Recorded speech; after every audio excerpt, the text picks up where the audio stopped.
Na ukilinganisha Mbeya City ile ambayo moja kwa moja kateremka daraja na hii ambayo imepanda. Kocha Malale 50K pamoja na wachezaji ambao wapo katika kikosi kile.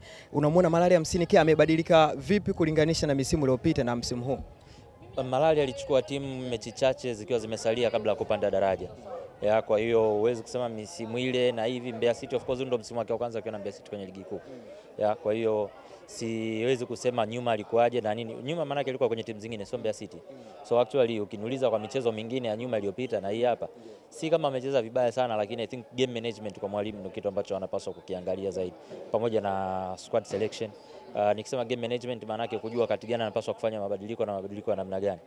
Ukiangalia Prison walikuwa wamechukua zaidi eneo la katikati ya uwanja, na hata mabadiliko yao ya kwanza yalikuwa ni kuimarisha tena kwenye eneo la kiungo, kitu ambacho wao sasa kama Mbeya City walipaswa kureact kutokea kwenye hizo substitution ambazo tayari walikuwa wamezifanya Prison, kwa sababu Prison walishajua ni eneo gani wao wamelichukua na wanahitaji kuliimarisha zaidi. Ndio maana uliona kama wameingia kina Tariki Simba na wengine katika eneo lile la eneo la kiungo.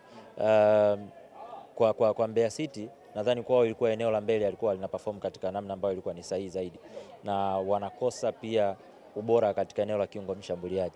So inawezekana kama mambo kila kitu kitakuwa kiko sawa, labda kwa Abel Kasim, Peter Mwalianzi wanaweza kuwatumia kwa mechi za mbeleni katika eneo hilo, kwa sababu wameonekana wanakosa hicho kitu katika eneo lile.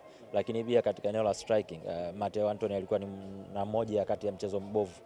So nili expect mwalimu angekuwa ameliona hilo mapema, kwa sababu mabeki wa Prison walikuwa wana uhuru wa kufanya kile walichokuwa wanakifanya, kwa sababu Mateo alikuwa hapress, lakini pia Mateo nje ya mpira kukaba, achana na kukaba center back ambao wanacheza nao, lakini kukaba tu kwa ujumla ilikuwa ni tatizo kwake, alikuwa afanye. Lakini hata muda ambao alikuwa yuko na mpira alikuwa ni rahisi kumdispossess, tofauti na bwana mdogo aliyeingia Somebody Mwangosi, jezi namba 9. Dakika chache alizocheza zilikuwa zina impact kubwa kuliko nyingi ambazo alikuwa amezicheza Mateo. So nili expect mwalimu angekuwa ameona hilo jambo mapema iwezekanavyo.